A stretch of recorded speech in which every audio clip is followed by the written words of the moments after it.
toucher. N'ayez pas peur. Comme ça, vous aurez la joie et le plaisir de me voir, ce qui est déjà pas mal. Et surtout de m'entendre. Bienvenue à tous. Alors, le temps que tout le monde s'installe, est-ce qu'il y en a parmi vous dont c'est la première fois que vous venez au School Lab? Levez la main, s'il vous plaît. Pas mal, ça fait une grosse moitié.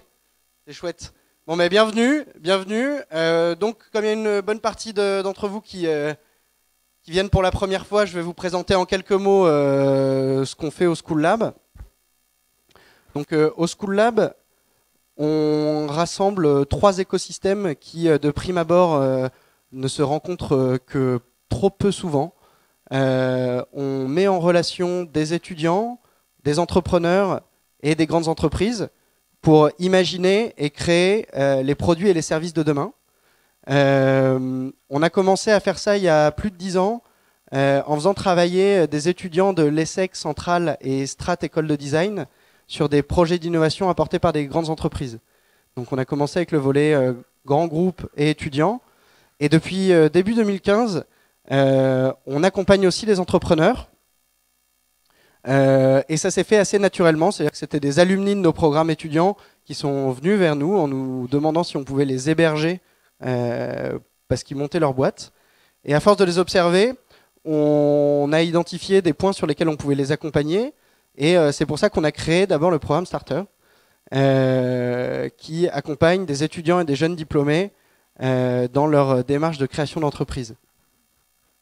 Donc, nos activités au School Lab, on a 3 grandes activités, c'est-à-dire qu'on fait de l'éducation avec les étudiants, on accélère des startups et on transforme les grandes organisations. Et tout ça, en fait, rentre en écho, parce que quand on transforme les grandes organisations, on fait aussi de la formation. En transformant les grandes organisations, on fait aussi de l'accélération de projets. Avec les startups, au-delà de les accélérer, on leur inculque aussi tout un tas de valeurs et de méthodologies qui ressemblent un peu à de l'éducation. Et voilà. Et puis du coup, on transforme la manière de percevoir une vie professionnelle pour les étudiants, etc. Donc en fait, ces 3 activités, elles s'imbriquent sur l'ensemble des interlocuteurs avec qui on interagit. Ces grandes activités, en fait, elles prennent vie au travers de différents programmes. Donc des programmes dédiés aux étudiants comme le CPI, donc qui rassemble l'ESSEC Centrale et Strat College Design. Des programmes d'accélération de projets pour des grandes entreprises, dont le Lean Factory. Et ensuite, les programmes d'entrepreneuriat, le Bridge, Starter. Donc, je vais vous présenter très rapidement ce qu'on y fait. Donc, Starter, c'est un programme d'accélération pour les étudiants, les jeunes diplômés, pour les accompagner dans leur démarche de création de start-up. Reboot, c'est la même méthodologie, la même chose qu'on fait, mais pour un public un petit peu différent. Donc, c'est un public de cadres en reconversion professionnelle. Donc, ce sont les entrepreneurs de leur deuxième vie professionnelle. Et pour terminer, le Bridge, qui est un programme un petit peu particulier, puisque c'est un programme qui est franco-américain, qui est à cheval entre San Francisco et Paris. C'est un programme lors duquel on envoie des étudiants, une cinquantaine, à Berkeley, donc l'université de la petite ville de Berkeley qui jouxte San Francisco dans la Silicon Valley. Ils ont 4 mois de cours à Berkeley, ensuite ils reviennent en France, ils intègrent le programme Starter dans lequel ils montent leur boîte. Donc, aujourd'hui c'est moi que vous voyez, mais derrière tout ça, il y a toute une équipe. Donc il y a Yves qui s'occupe du programme Reboot, Élise qui s'occupe du programme Starter, et Carlotta et Anna qui s'occupent du programme Le Bridge. Toutes ces personnes-là seront là à l'issue de cette soirée pendant le cocktail. Vous n'hésitez pas à aller vers eux et à discuter si vous avez des questions. Et donc, sans transition, pour parler d'entrepreneuriat et parler d'entrepreneuriat quand on est jeune diplômé, on a le plaisir d'accueillir, sous vos applaudissements, Meryl Job, qui est la fondatrice de Vite Dressing.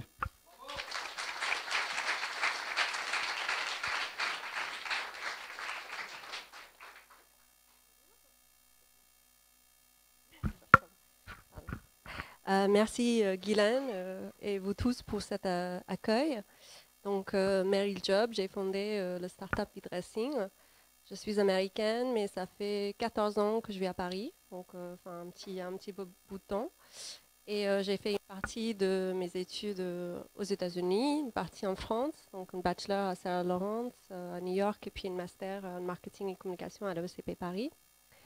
Avant de lancer V-Dressing, j'ai travaillé pendant 2 ans chez L'Occitane en Provence et chez Chanel. J'ai commencé à travailler sur le concept de V-Dressing fin 2008, donc après mon expérience chez Chanel. Et le site a été lancé fin 2009, donc un an après. Et voilà, donc V-Dressing, c'est une place de marché, pour ceux qui ne connaissent pas, une place de marché où on peut acheter et vendre des articles de mode entre particuliers. Et puis, ça s'est bien développé. Voilà, on a environ 1 million d'articles, 4 millions de visites par mois, et puis environ 34 millions d'euros de GMV annuel. Et on est principalement en France, mais on a des clients, acheteurs et vendeurs dans plus de 100 pays dans le monde.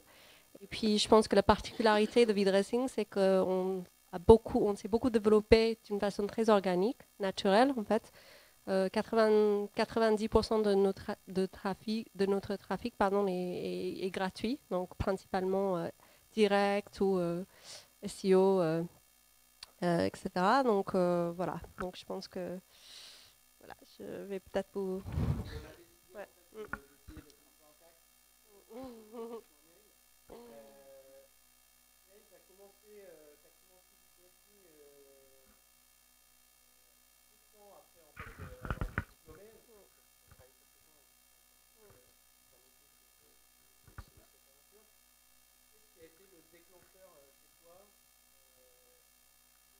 Une envie profonde d'entreprendre que tu avais depuis longtemps, ou alors tu as été face à une opportunité et tu as saisi cette opportunité?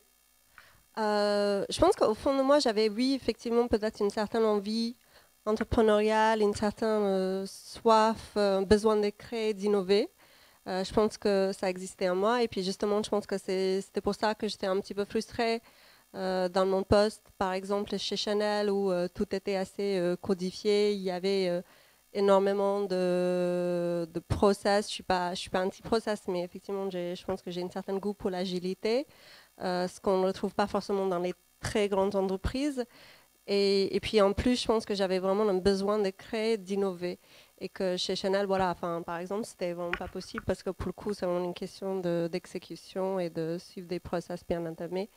Et puis, je pense que j'ai eu un peu peut-être la bonne idée au bon moment. C'était vraiment basé sur un besoin personnel que j'avais.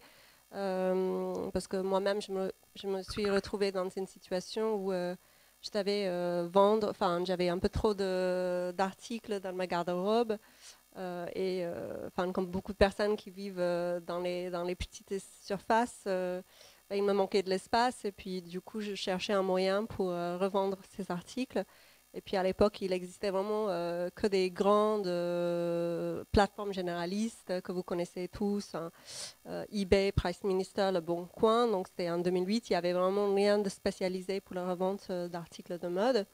Et donc je trouvais un besoin dans le marché où il y avait des solutions, mais qui n'étaient pas forcément très adaptées, très pertinentes. Donc c'est comme ça que j'ai eu l'idée de lancer V-Dressing. Et du coup, quand t'es venu l'idée, tu as commencé V-Dressing toute seule, ou alors tu as décidé dès le début de t'entourer de cofondateurs, ou alors c'est venu plus tard quand l'idée était plus aboutie? Donc en fait, au début, j'étais seule. Je travaillais dans mon appartement. Je pense que comme beaucoup de personnes, tu commences seule avec ton ordi. Après, je pense que effectivement, trouver un associé, c'est vraiment un atout. Enfin, ça fait vraiment l'union fait le force, à mon avis. Et puis, en fait, au début, j'avais un conseiller qui est devenu par la suite mon associé. Donc, pendant la première année, il n'était pas du tout opérationnel, mais il m'aidait notamment sur tout ce qui est levée de fonds. Enfin, c'était vraiment sur le réseau. Donc, c'est Renaud Guillaume, qui est ensuite devenu mon associé. Et puis, et donc, en fait, je pense que c'était au fur et à mesure. Moi, la première année, en fait, c'était beaucoup de préparation, donc de validation et de tester le concept, ce qu'on a fait avec une phase teasing. Et cherché des partenariats, notamment des partenaires pour lancer le concept, et on a lié des partenariats avec des blogueuses de mode. Donc j'étais énormément sur cette partie opérationnelle, développer le site aussi. On a fait une petite levée de 100 000 euros au début, en été 2009, en fait, ce qui nous a permis de créer le site. Mais c'était vraiment pas beaucoup, donc du coup, j'ai pas voulu passer par une agence parce que je pensais que ça allait coûter trop cher. Du coup, moi, je connaissais pas, je venais pas de l'internet, mais je faisais quand même pas mal de shopping en ligne. Donc du coup, je faisais des benchmarks d'autres sites, eBay, tout site e-commerce mode, et j'ai fait moi-même en fait les maquettes, les mock-ups de la première version du site. Pas de design, mais juste UX. Les fonctionnalités, et puis j'ai trouvé un prestataire développeur technique et graphiste pour créer le site. Donc le projet... Et puis Renaud, il m'a rejoint en fait, quand on a lancé le site fin 2009. On a fait une première phase teasing, et on a vu tout de suite en fait une certaine appétence pour le site, pour la solution qu'on proposait. Et donc du coup, Renaud m'a rejoint en fait à mi-temps au moment du lancement, donc décembre 2009, et puis à plein temps en fait en mai 2010. Pardon. Tu as commencé à l'évoquer, mais là, bon, les startups qui rejoignent le programme au School Lab, c'est des startups au tout début de leur aventure, un petit peu comme quand toi tu as commencé Vide Dressing. Quels ont été pour toi en fait les indicateurs au tout début, même avant que tu lances ta plateforme, qui te laissaient croire que tu avais de l'attraction sur ton marché et que tu commençais à avoir un vrai product market fit? C'est une bonne question. Je pense que c'était vraiment la phase du teasing en fait, qui nous a permis de valider ce point, qui est effectivement très très important quand on lance un produit, surtout consumer facing, tout type de produit, pour vraiment valider le product market fit. Et en fait, on a pu faire ça en fait quand on a fait le teasing. Donc, on n'a pas lancé tout de suite le site complet. On a fait en 2 temps. Donc, on a fait une première phase de teasing en novembre 2009 avec une page d'inscription. Et puis, comme on avait noué des partenariats avec des blogueuses de mode, ça faisait partie du deal qu'elles participent à ce teasing et qu'elles en parlent à leurs lectrices, etc. Donc, en fait, en 2 semaines, avec un petit buzz, des opérations de relais, en fait, un relais dans le jeu concours, et puis des billets sur la prochaine sortie du site Vide Dressing. En 2 semaines, on a eu 2500 inscrits, donc ce qui était pas mal, parce que surtout, au final, ça ne nous a pas coûté grande chose. Donc ça nous a permis, donc du coup, ça a validé un certain intérêt dans le marché, donc c'était pas mal. Mais on avait très peu acheté en fait en termes de stock pour lancer le site. On avait peut-être acheté 200 articles en stock, ce qui n'est vraiment pas énorme. Et donc du coup, on s'est dit, ok, c'est cool, on a 2500 inscrits, mais on a un catalogue qui est presque vide, quoi. On a 200 articles, qu'est-ce qu'on va faire? Donc du coup, j'ai dit, on va faire un deuxième jeu concours. Cette fois-ci, on va dévoiler la page mise en vente. Et donc du coup, l'enjeu, c'était un autre jeu concours, toujours pour proposer des articles de luxe à gagner, etc. Et donc, l'enjeu de ce deuxième jeu concours, c'était de mettre au moins un article en vente. Et donc, en 2 semaines, on a eu 5000 articles mis en ligne. Et donc, je pense que c'était vraiment cette phase-là, avec les inscriptions et surtout la mise en vente en fait, de produits. En si peu de temps, on a eu autant d'articles qui nous a permis en fait, d'ouvrir avec un catalogue déjà bien fourni. Et puis, comme c'était des early adopters, avec un catalogue de qualité aussi. On avait vraiment des blogueuses de mode qui mettaient en ligne, ça faisait partie du deal. Notre réseau d'ambassadeurs d'une quinzaine de blogueuses, elles vendaient sur le site. Et en plus, elles ont coopté leurs lectrices, qui étaient vraiment la cible de les adopteurs, qui était vraiment hyper important pour nous de les avoir avec nous dès le début. Donc ça, ça nous a permis de valider ça. Et est-ce que dans le développement de Vide Dressing, est-ce que la manière dont c'est... Donc tu as parlé d'un développement assez organique, d'une croissance relativement organique, est-ce que il y a eu des moments où tu as dû faire des pivots, que ce soit tant sur le modèle d'acquisition que sur la monétisation de la plateforme, ou quoi que ce soit d'autre? On n'a jamais fait de pivot dans notre mission. On a renforcé certaines fonctionnalités, certaines features, enfin certaines protections au niveau du site. Je pense que effectivement, le sujet de monétisation est vraiment un sujet important. Je pense que pendant longtemps, on a préféré vraiment privilégier la croissance.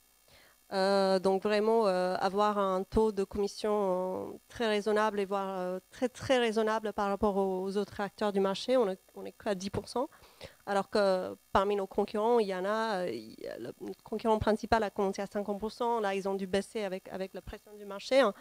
Ils sont peut-être à 25, 30, mais donc en fait les expérimentations, là on est en phase. En fait, moi j'ai quitté mes fonctions opérationnelles au sein de V-Dressing parce que ça faisait longtemps, j'avais un peu envie de faire autre chose, de souffler un peu. Donc j'ai quitté l'année dernière, l'été dernier, mes fonctions opérationnelles, mais je reste membre du board et actionnaire du site, enfin de la société.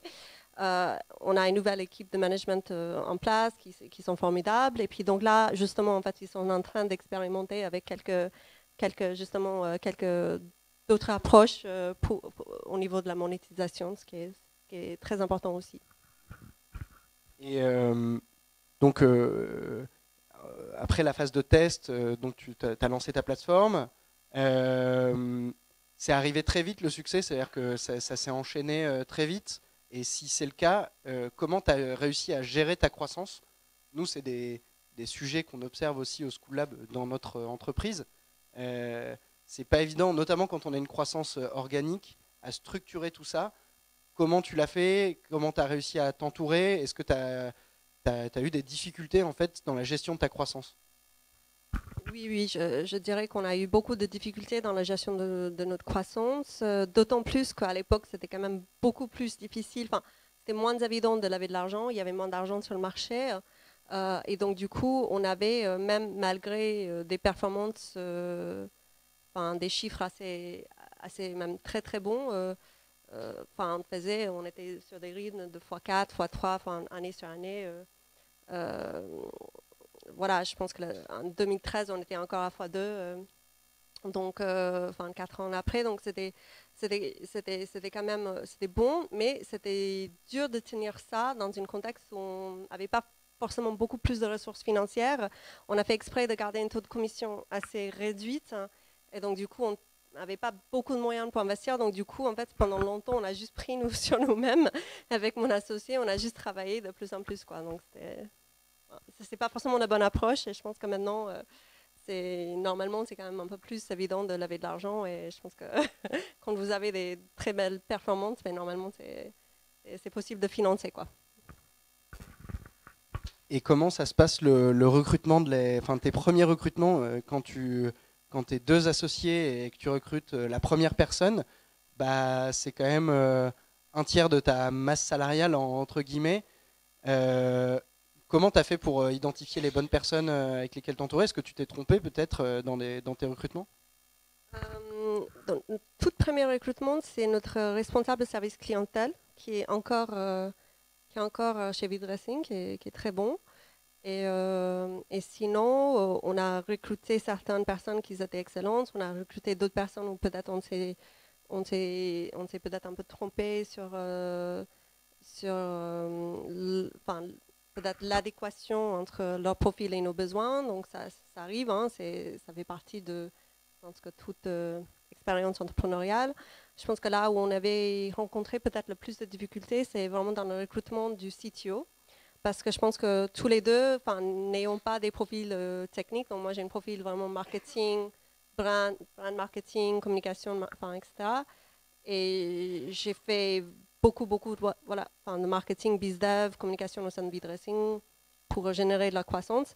Mon associé, il avait un background plus financier. Il était responsable fiscal d'un grand groupe pharmaceutique avant. Il avait un double background juridique et finance. Et c'est beaucoup sur le parti administratif, financier, juridique, mais un peu sur le certaines parties opérationnelles également. Mais ni l'un ni l'autre, on avait un profil technique. Et c'était vraiment le profil et la compétence, je pense, qui était le plus difficile à recruter. Et je pense qu'à refaire, il aurait peut-être été même judicieux de s'associer avec un profil technique dès le début. Et puis je pense que tous les deux, on a un peu sous-estimé l'importance de la technique, enfin, du plateforme technique, parce que contrairement à un e-commerce classique, une place de marché surtout comme le nôtre, enfin, il y a 1 million de produits uniques, de références uniques sur le plateforme.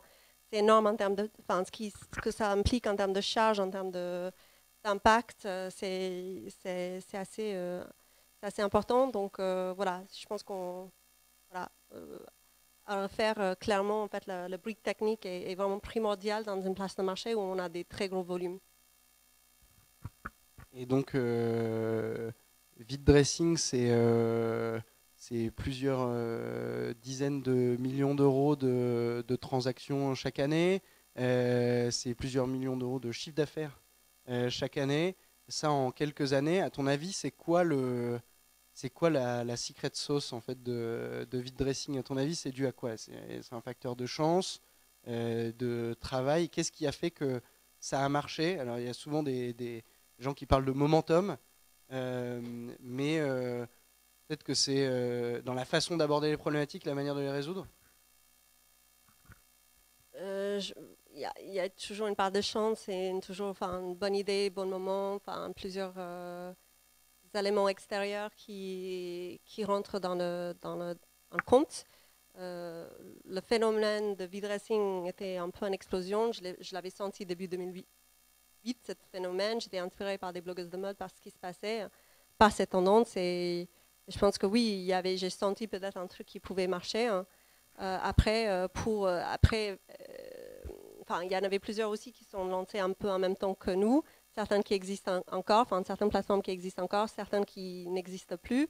Donc je pense que qu'est-ce qui détermine si un acteur a bien marché plus qu'un autre, bah, je pense que c'est l'exécution et le travail acharné. Et puis je pense que nous, on avait un certain nombre de challenges, notamment en financement, qui étaient extrêmement difficiles pour nous. Et puis on a quand même réussi à faire de la croissance importante malgré des moyens qui étaient vraiment beaucoup moins que certains d'autres acteurs. Donc je pense que ça c'est vraiment une question de travail, de détermination et de persistance, quoi. Je sais pas. Et c'est marrant parce que nous, les Français, on regarde les États-Unis comme l'Eldorado de l'entrepreneuriat. Toi, tu es américaine, tu as fait une partie de tes études en France, tu as commencé à travailler en France. Pourquoi tu n'as pas eu envie en fait, de développer ton produit aux États-Unis? Alors certes, il y a une opportunité de la France sur la mode, mais on sait bien que sur les enjeux de technologie, etc., les États-Unis restent le fer de lance de tout ça. Aujourd'hui, avec le recul, si tu devais le refaire, tu le referais à Paris ou tu le ferais aux États-Unis? Déjà, je pense que quand j'ai commencé versus aujourd'hui, on n'est plus du tout dans le même contexte en termes d'écosystème parisien, ce qui est une bonne chose. Je pense que l'écosystème parisien, français, technique, a beaucoup évolué ces dernières années. Le gouvernement s'est beaucoup impliqué. Le BPI finance énormément. Donc je pense qu'il y a certains freins que peut-être nous avions rencontrés en 2011-2012 qui sont beaucoup moins importants aujourd'hui qu'avant. Donc oui, effectivement, peut-être à le faire avant, il y avait certaines choses, notamment le financement, qui était extrêmement dur et surtout dur pour une boîte qui performe bien et que je trouvais peut-être moins normal.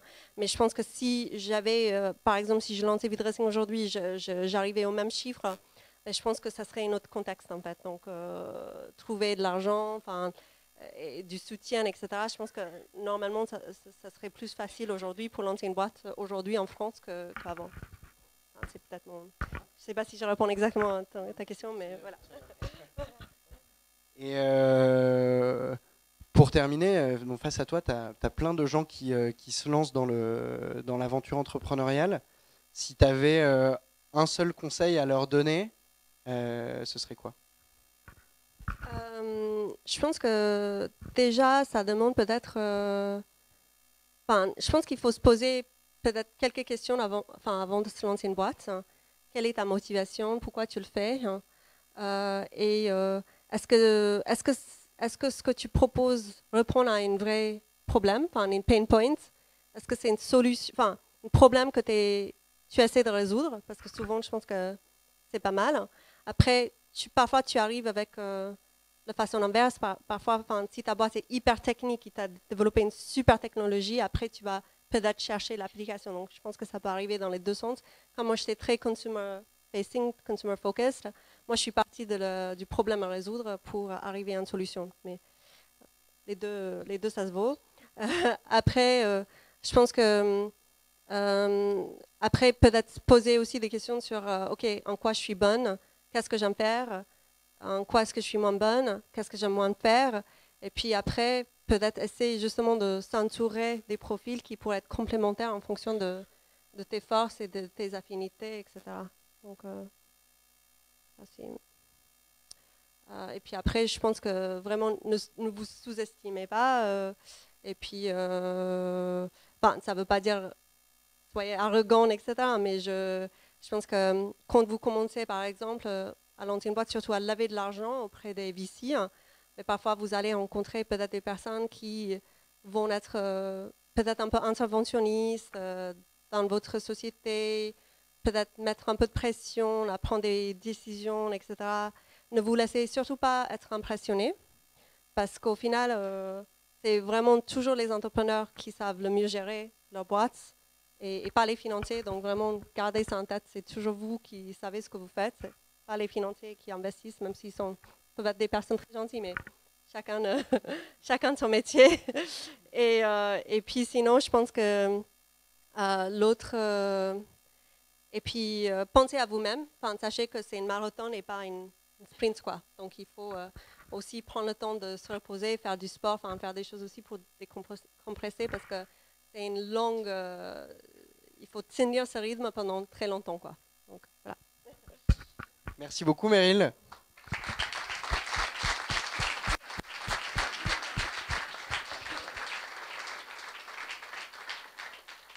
Et donc, sans plus attendre, on va enchaîner directement avec les pitchs des startups.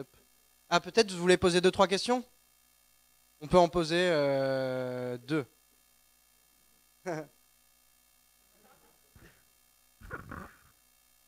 Vous allez vendre?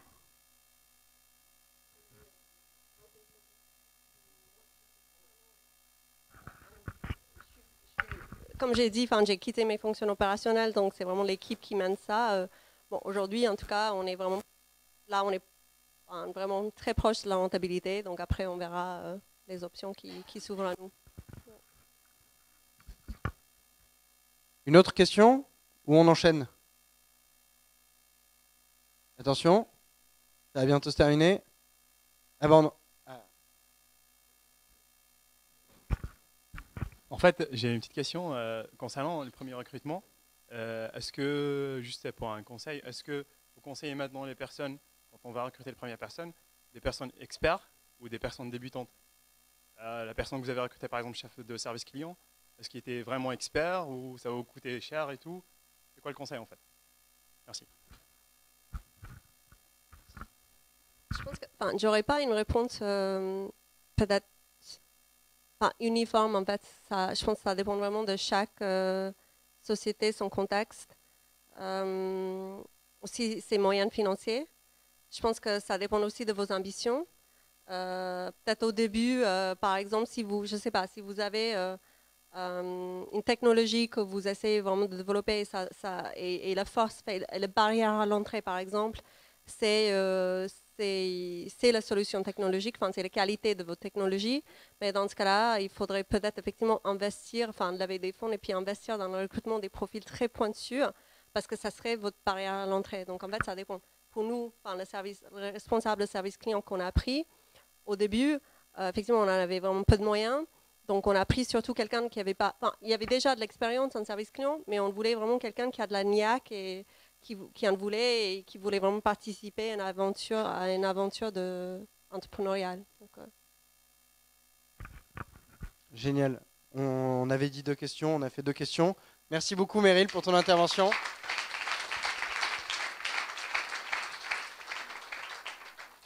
Et alors, juste avant de laisser la parole aux startups qui vont vous présenter leur boîte, je voudrais rajouter un petit mot parce que là, on commence pour la première fois à accueillir des entrepreneurs du monde entier qui viennent pour lancer leur boîte ici en France, donc à l'instar de Meryl, mais qui était déjà en France avant de vouloir entreprendre.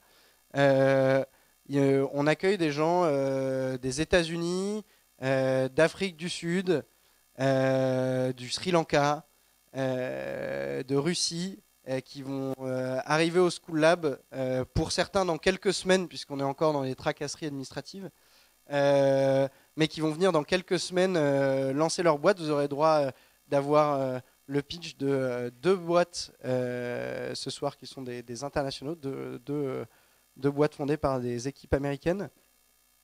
Et donc pour gérer ce programme, on a eu le plaisir d'intégrer à l'équipe Megan, qui est professeure à l'Université américaine de Paris, qui nous accompagne dans la gestion de ce programme. Donc c'est aussi un challenge pour nous, puisqu'on passe une bonne partie de nos assets en anglais. Donc c'est probable que les prochaines soirées qu'on organise ici se fassent en anglais. Donc préparez-vous, sortez vos méthodes assimiles. Et puis voilà. Donc sans plus attendre, on va commencer avec la première startup, c'est Gumbler qui va venir se présenter. Tous vos applaudissements.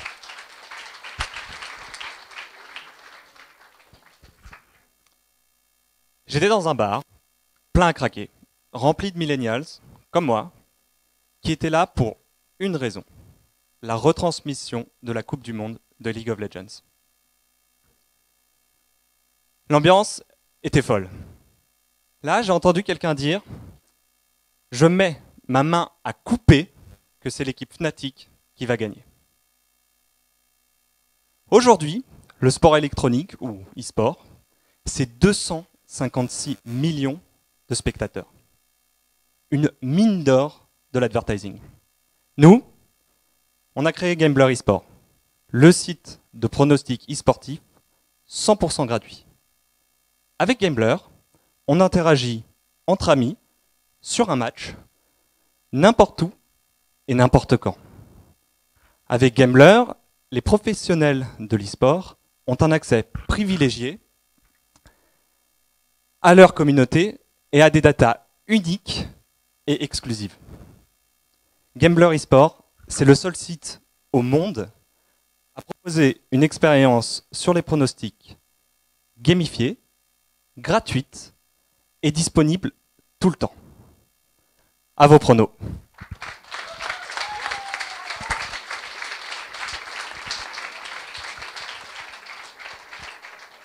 On accueille maintenant la startup Au Calme.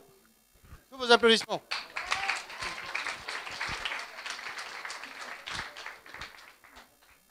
Bonsoir à tous. Je suis Clément, pardon pour la plante, cofondateur de Au Calme.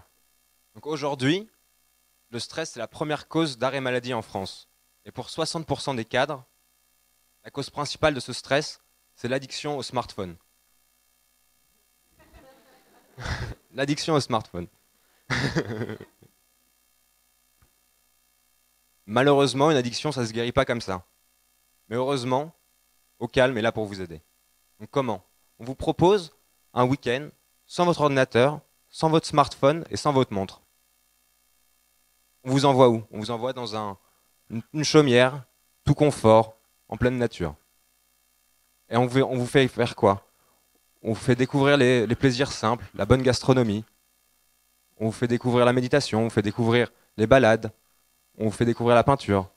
Donc une première parenthèse au calme, ça vous aide à déconnecter. Une deuxième, ça vous aide à décompresser. Et un abonnement au calme, ça vous aide à déstresser. Donc n'hésitez pas, partez au calme.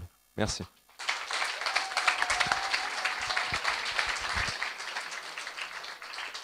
On continue à essayer de faire autre chose avec ses mains que de tapoter sur son clavier d'écran avec la Fabrique Tadam.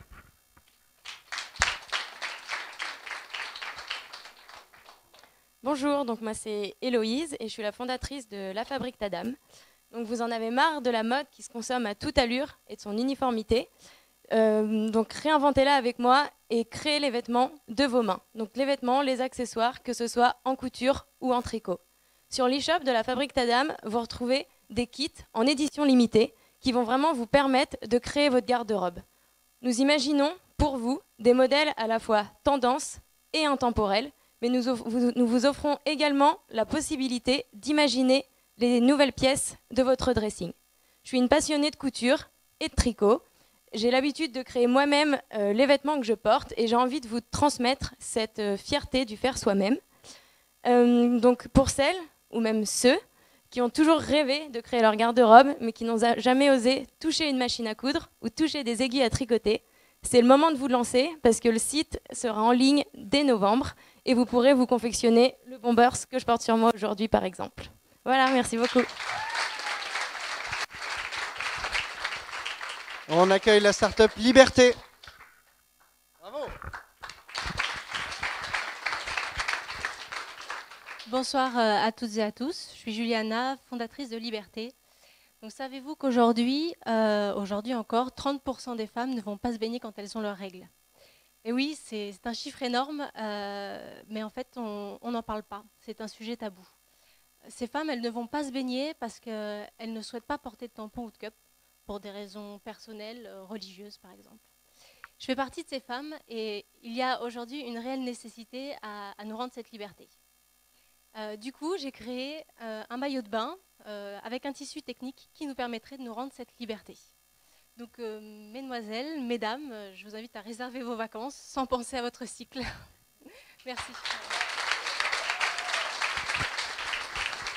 Et on accueille la start-up Datae.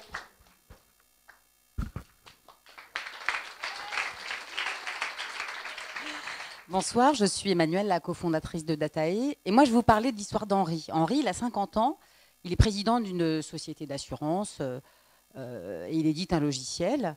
Henri, il ne dort plus. Pourtant, tout va bien dans sa vie, mais il ne dort pas. Pourquoi? Parce qu'un de ses clients lui a envoyé un email et lui a demandé « Est-ce que votre société est conforme au RGPD ?» Alors Henri ne savait pas ce qu'était le RGPD. Il est allé sur Google et il a trouvé « Règlement européen pour les données personnelles ». Il a trouvé également que ce règlement serait applicable en mai 2018 et que si, par malheur, il n'était pas conforme à ce règlement, il pourrait être passible d'une amende qui irait jusqu'à 3% de son chiffre d'affaires mondial. Donc il s'est dit, il a pris peur, il s'est dit, mais qu'est-ce qu'il faut que je fasse pour devenir conforme? C'est vraiment un problème. Il est retourné sur Google, il a tapé RGPD, il a tapé conformité et il a tapé solution. Et puis il y a un certain nombre de sociétés qui sont sorties, il les a toutes contactées. Et puis il a choisi la mienne, Datae. Il a choisi la mienne parce que mon offre, elle était claire, elle était simple et surtout elle répondait à ses besoins, à son besoin de mise en conformité technique, à son besoin de mise en conformité légale au RGPD. Alors maintenant, Henri est serein, ses clients sont heureux et vous, si vous voulez vous éviter des nuits d'insomnie, contactez Datae.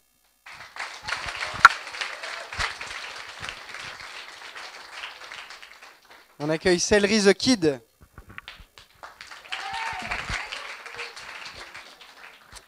Bonsoir. Qu'est-ce qu'on mange ce soir? Cette question, 1,7 million de parents français se la posent tous les soirs et il n'y a toujours pas de solution miracle.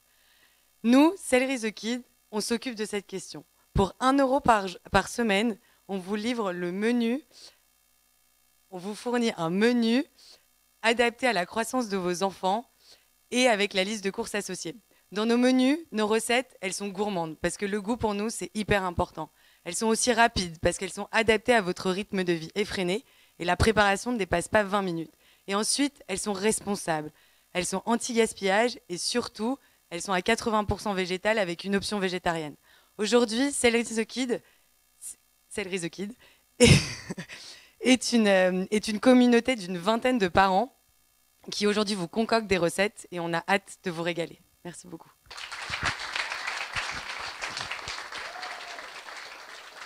On enchaîne avec Balasana.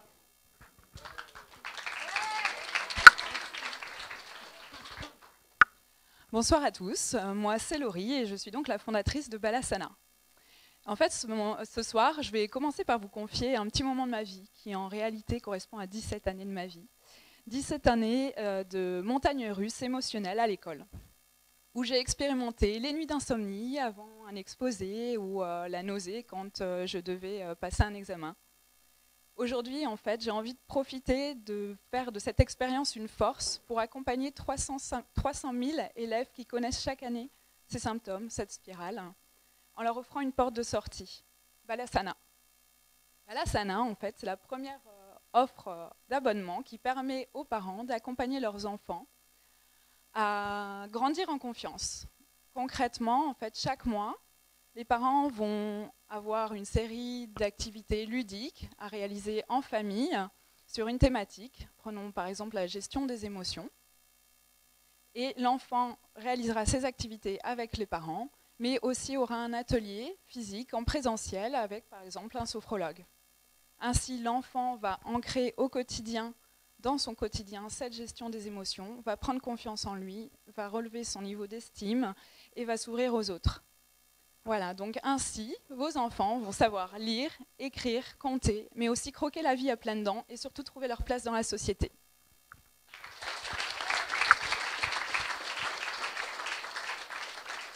On accueille la start-up Sarah.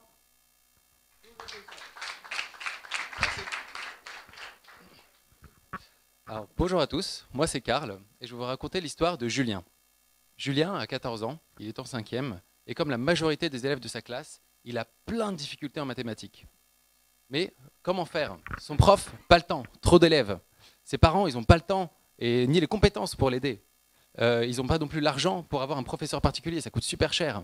Et en plus, Julien, il a un contrôle de maths dans 2 jours, mais c'est désespéré pour lui, il ne va jamais y arriver, il a l'impression que ce n'est pas fait pour lui. Heureusement, il a Sarah. Sarah, c'est le chatbot pour l'aider à réussir le prochain contrôle de mathématiques. En fait, il suffit de poser une question à Sarah, et Sarah va lui répondre, va s'adapter à ses difficultés, son niveau, pour vraiment l'aider de manière personnalisée.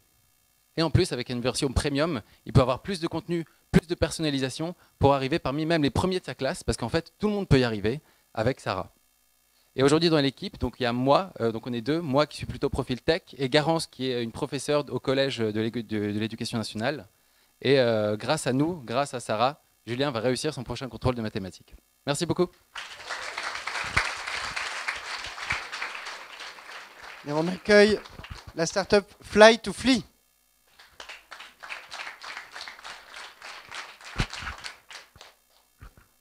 Bonjour, je suis Samir et je suis cofondateur de la plateforme Fly to Flee. Donc récemment, je me suis posé une question très simple.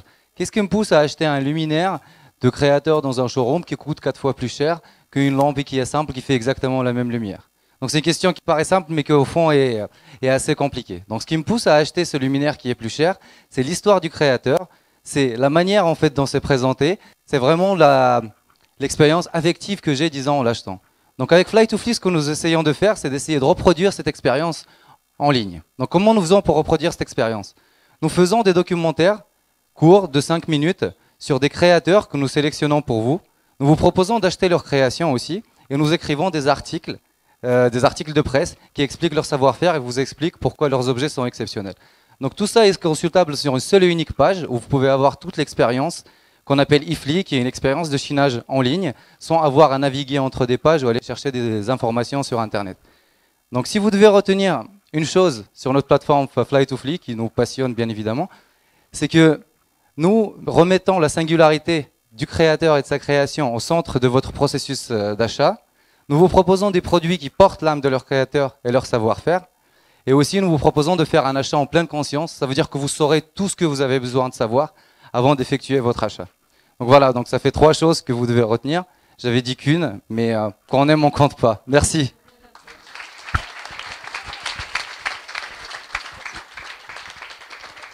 On accueille UV.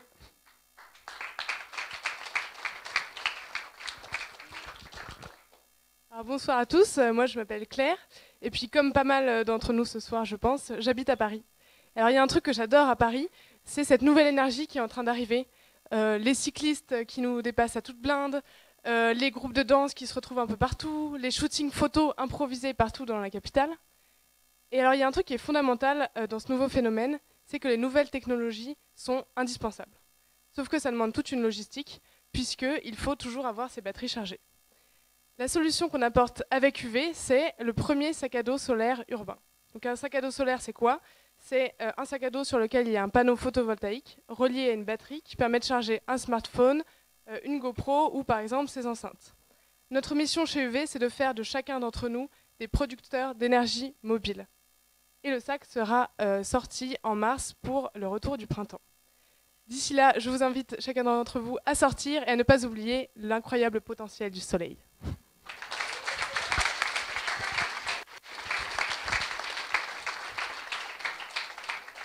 On accueille maintenant la start-up Butterfly.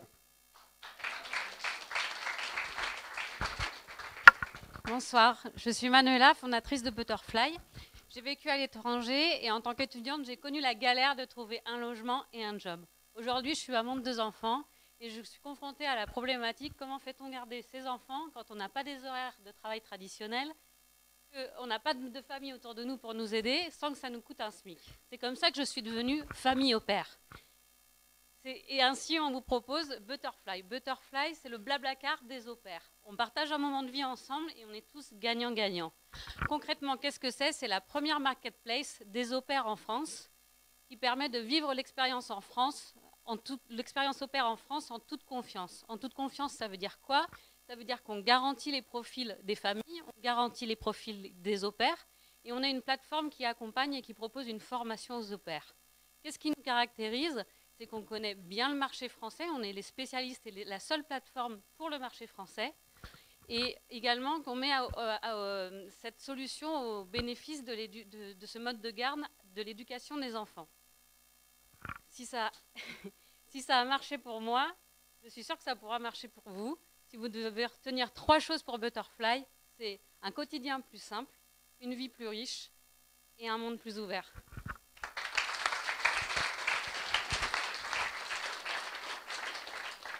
On enchaîne avec la start-up Boo.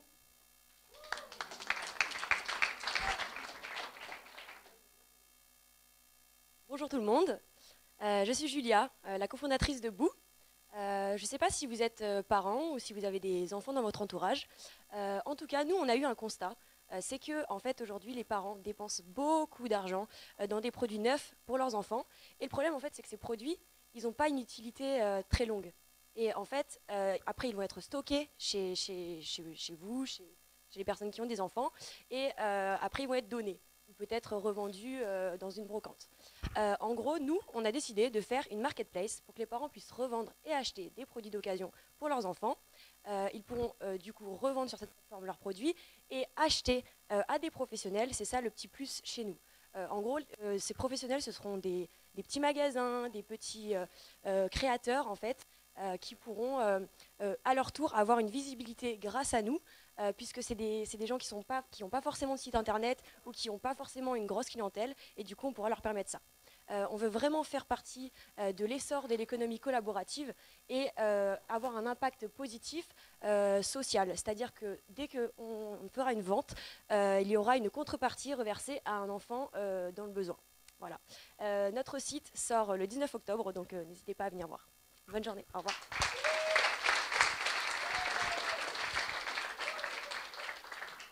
On continue avec la start-up Jinkyo.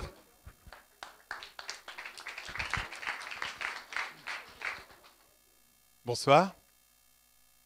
Avec les smartphones, avec YouTube, avec Facebook, il y a de plus en plus de personnes qui créent du contenu. Et ils ont rejoint ce qu'ils faisaient traditionnellement, c'est-à-dire les journalistes, les photographes. Tous ont 2 points communs. Déjà, cette activité est leur passion. Et d'un autre côté, ils ont vraiment l'angoisse permanente de ne pas pouvoir vivre de cette passion. En face, vous avez les recruteurs des médias qui croulent sous les propositions et en même temps qui ne trouvent pas les profils spécifiques quand ils les recherchent. Jinkyo sera donc le LinkedIn des médias avec une plateforme de profil et un moteur de recherche. Nous travaillons déjà avec les meilleures écoles de journalisme en France, au Québec, en Belgique. Et en combinant l'expertise de mon associé Benjamin sur l'UX et le web design et mon expérience de journaliste au magazine Challenge et à France Télévisions, nous avons l'ambition avec Jinkyo de créer un outil qui permettra à la transformation, qui permettra de contribuer à la transformation de ce monde des médias qui me passionne toujours autant. Merci beaucoup. On continue avec Traveler.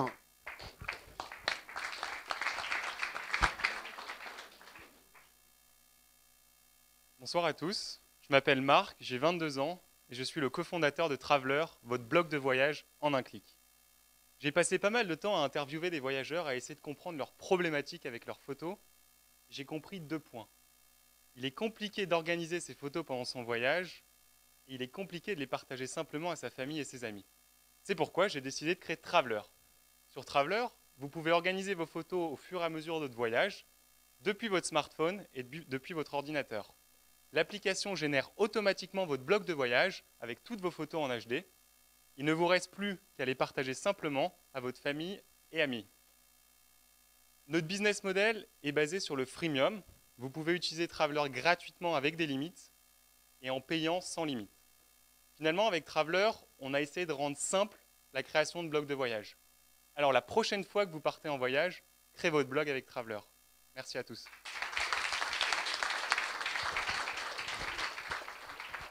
On enchaîne avec Yoko.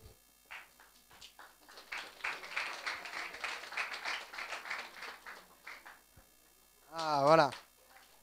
It's a startup from our international program, so the pitch will be in English. Good evening. My name is Kaylee, and I'm a yoga instructor. So I'm sure some people may noticed, but as a yoga instructor in Paris, I've noticed that French employees are a little bit stressed, no? 1/4 actually report to having burnout or depression at some point in their career, and 3/4 of French employees actually say that the regular pervasive stress at work, stemming from their jobs, their duties, deadlines, to the work environment itself, to actually problems with their own colleagues, actually negatively affects their health. And this unfortunately contributes to counterproductive work behavior, which results in thousands of euros annually lost from companies. So why is this? Basically, creativity and logic go together. Sometimes we don't think so. And our actions are actually, they stem from our thoughts. That's where they start. Our thoughts affect our perception of life. And our perception of life affects how we interact with people and how we act on a daily basis. So let me introduce to you Yoga Corporation, or Yoko. And our aim is to strengthen employee relationships through team building and empower employees. So how we do this is we bring in breathing exercises and partner yoga and just movement and music in order to empower employees in themselves and then strengthen relationships in others. So if you'd like to find out more information, come find me after. Thank you.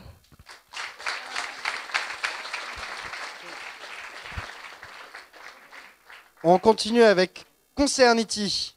Ce sera en français. Ok, bonsoir tout le monde. Alors, je pense que comme beaucoup d'entre vous, je me fais régulièrement arrêter dans la rue et à la sortie du métro par des personnes en gilet jaune qui essayent de me vendre un abonnement à une association. Et moi, ça m'énerve parce qu'au moment où je lui dis non, parce que je donne déjà les associations, ou alors que je lui dis non parce que j'ai pas le temps de lui parler, le mec, il me fait culpabiliser. Je me sens super mal de ne pas lui donner. Et il me dit je suis une mauvaise personne, que j'ai pas d'éthique, que je suis un mauvais citoyen. Et c'est pas cool. C'est pas cool du tout. Et je me suis dit, ça peut pas durer. Ça peut pas durer, il faut qu'on ait une manière de donner qui soit différente, une vision qui soit différente. C'est là qu'est venue l'idée de Concernity. Concernity, c'est une communauté en ligne qui permet de financer des projets associatifs. Concrètement, c'est très simple. On a identifié 5 causes. Action sociale, action humanitaire, santé, éducation culture et écologie environnement. Si ces causes, elles vous parlent, vous vous abonnez à la plateforme. L'abonnement à la plateforme donne droit à un vote, d'accord ? Et chaque mois, on vous propose autour d'une cause 3 projets associatifs. La communauté vote, le projet qui reçoit le plus de votes récupère 60% des dons, et les 2 autres projets, 20% chacun. Personne n'est lésé, tout le monde est gagnant. Les dons démarrent à 1 € par mois, L'idée étant qu'il n'y a pas de petits dons, il n'y a pas de petits porte-monnaie, il n'y a pas de petites économies. Et ensemble, on peut réussir à faire de grandes choses. Merci à tous de votre attention et à très vite, j'espère.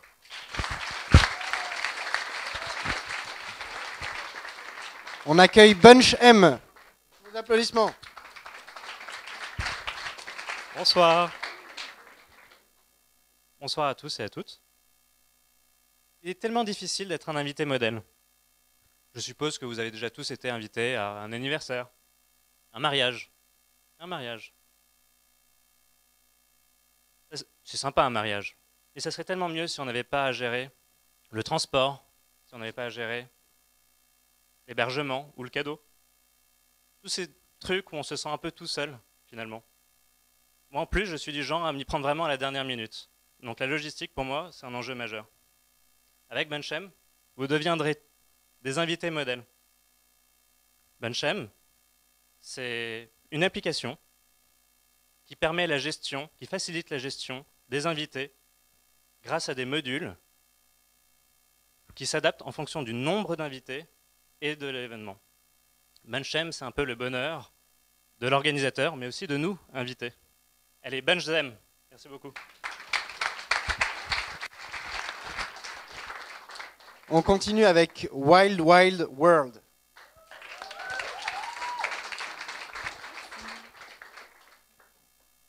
Hi everyone, I'm Patricia, nice to meet you.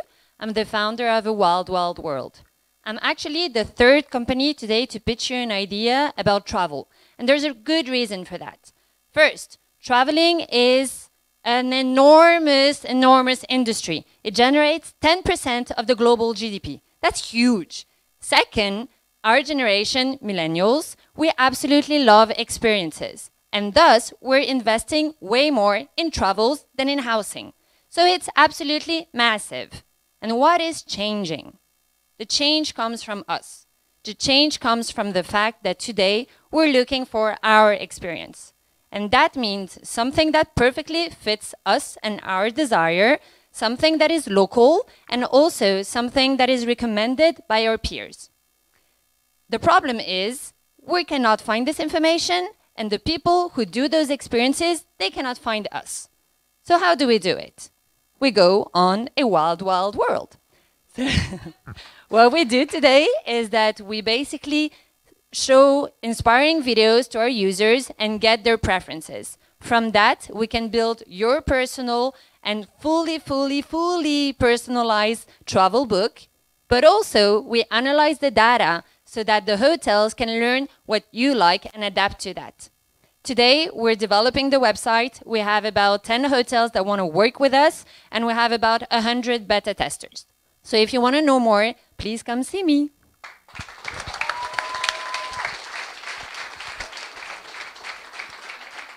On enchaîne avec Insert.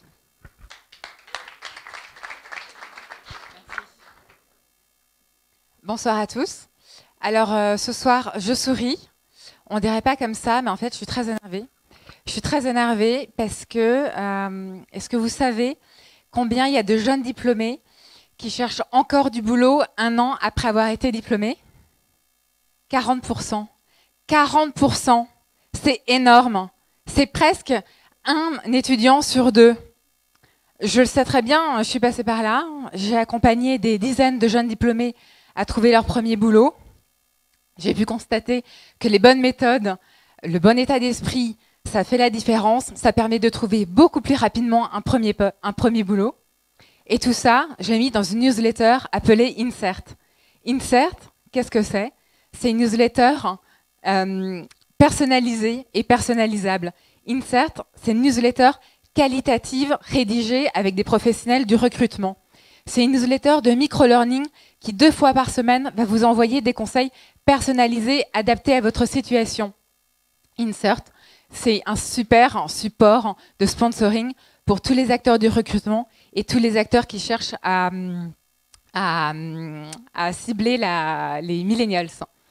Voilà, donc si ça vous intéresse, vous pouvez me parler après. Merci.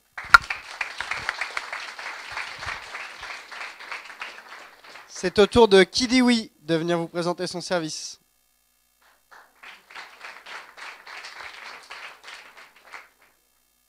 Alors non. Ce serait au tour de Rox de venir présenter son service.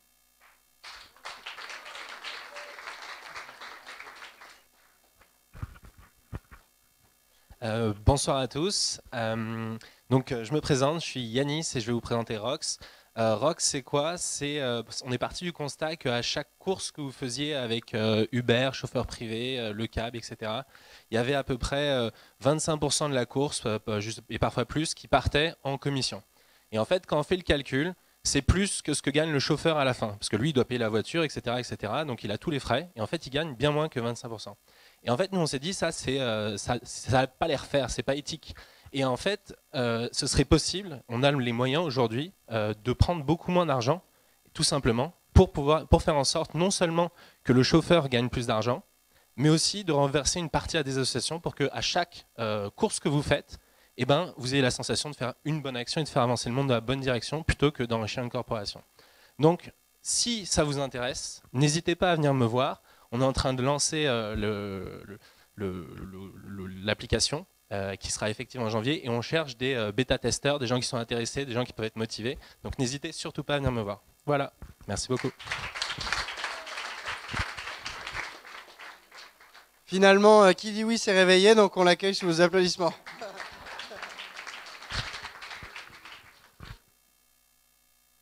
Bonjour à tous, donc je m'appelle Mickaël Kissous, j'ai développé la plateforme kidiwi.fr.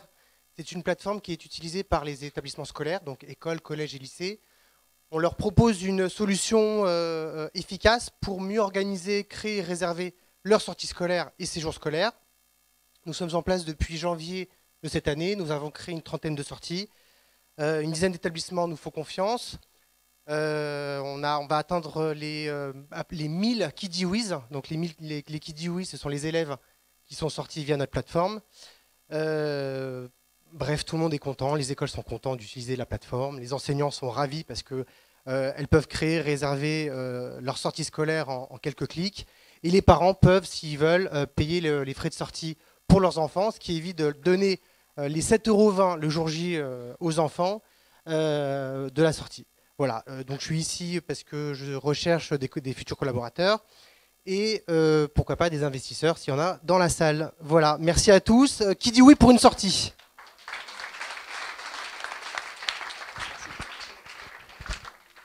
Et on accueille Jet Journal, qui est une start-up internationale. So the pitch will be in English also. Hi everyone, my name is Maddie Odom and I am the founder of Jet Journal, a social network application designed mainly for travelers. So planning and organizing a trip can be really difficult and a time-consuming process. If you're like me, we can switch from TripAdvisor to Instagram to Pinterest, looking for ideas for our next big trip to make it as perfect as possible. With Jet Journal, we have simplified the planning, sharing, and organization of your experiences. We do this through journals. So journals are a way of keeping track of the places you've been and all the places you want to go.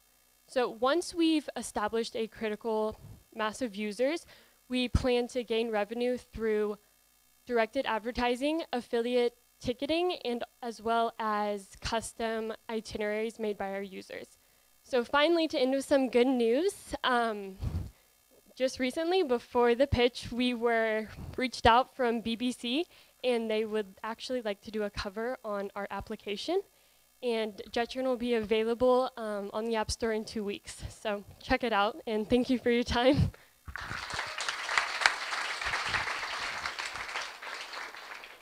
On accueille maintenant Match Market.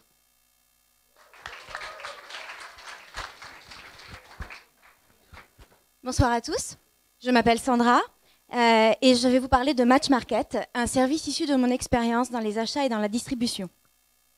Aujourd'hui, les acheteurs de marques de décoration ou de marques de mode n'ont aucun moyen de mesurer l'appétence des consommateurs avant le lancement d'un produit et avant sa mise sur le marché. Effectivement, ils peuvent se baser sur des produits similaires de l'année dernière, mais dans le cas de réelles nouveautés, ça va plutôt se passer au feeling ou en demandant aux collègues dans les couloirs ce qu'ils aiment. Au final, on se retrouve avec on se retrouve avec parfois des produits et quand on est sur le marché, ben, le produit ne fonctionne pas et on ne sait pas pourquoi à l'avance. Donc je propose à ces acheteurs Match Market afin de leur permettre de déterminer leur best-seller avant la mise en place du produit sur le marché en se basant sur des communautés de consommateurs qui répondront en fait en fonction de ce qu'ils aiment sur les produits. Donc voilà, si vous voulez définir quels sont vos best-sellers avant le lancement d'un produit, je vous invite à venir me voir. Merci.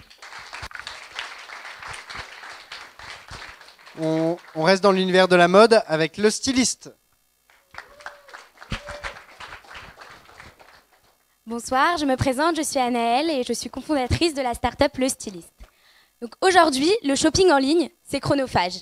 Vous passez tous des heures à scroller des dizaines de pages pour finalement abandonner votre panier. C'est aussi beaucoup d'offres pour peu de choix et beaucoup d'efforts marketing pour peu de conseils personnalisés aux clients. Alors nous, on a voulu résoudre ce problème et on a voulu placer le client au cœur de nos préoccupations. On a eu l'idée de créer Le Styliste, un personal shopper doté d'intelligence artificielle qui, à partir de vos désirs et de vos critères d'achat, va vous proposer une sélection personnalisée de pièces de créateurs. En interagissant donc avec nos utilisateurs, le styliste va vous faire gagner du temps sur votre shopping, tout en vous proposant une sélection qui va réenchanter en fait votre expérience online. Entraîné et supervisé par une équipe complémentaire passionnée de mode et de nouvelles technologies, le styliste, c'est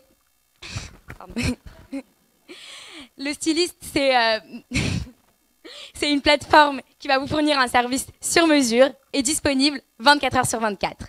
Lestyliste.com, un mois de mise en ligne, déjà 25 ventes réalisées et plus de 100 créateurs qui ont rejoint l'aventure. Alors faites-nous confiance et venez découvrir le premier personal shopper intelligent.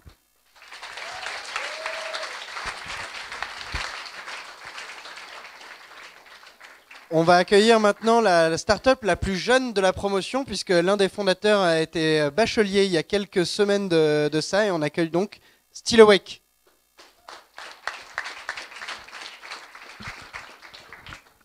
Bon, c'est mon associé qui a été bachelier, pas moi. Hein. Excusez-moi. Donc bonjour à tous.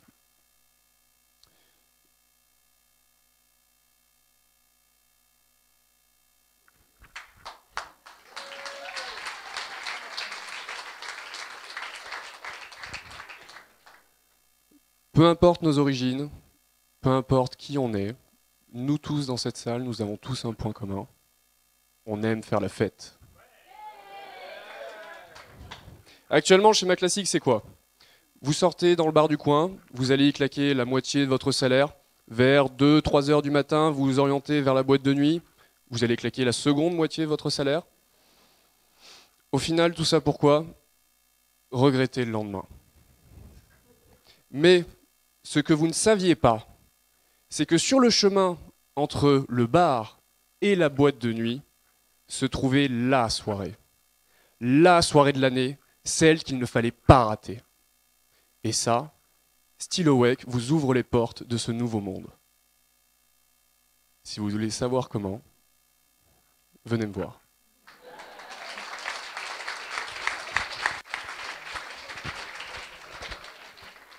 Sans transition, on enchaîne avec Speedfit.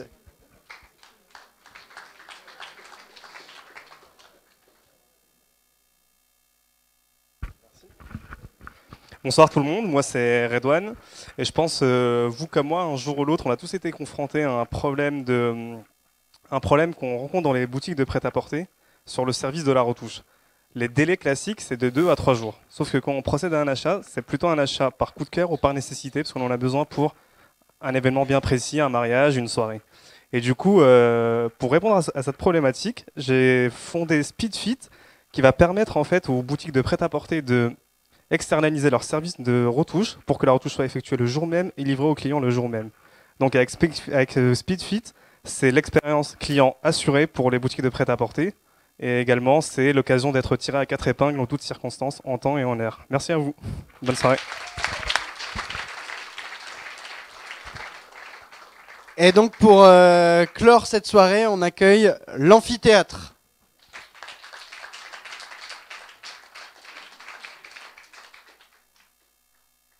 Alors en fait, je vais clore cette soirée maintenant. Donc c'est la fin des pitchs. Merci à tous pour votre attention. Je sais que c'est dense, je sais que c'est dur d'écouter tout ça. Figurez-vous que c'est encore plus dur de les préparer, ces pitchs. Donc les startups que vous avez vues, elles ont intégré le programme, nos programmes d'accélération il y a 2 semaines. On vient de terminer 2 journées assez denses de travail sur leur proposition de valeur, leur positionnement, leur manière de se présenter. Et c'est que le début. On vous donne tous rendez-vous dans 3 mois pour la 2e échéance publique du programme où ils auront l'occasion de vous présenter leur prototype lors du salon. Et dans 6 mois, quand ils termineront le programme et ils seront à même de pitcher devant des investisseurs et un public, on l'espère, aussi nombreux que ce soir.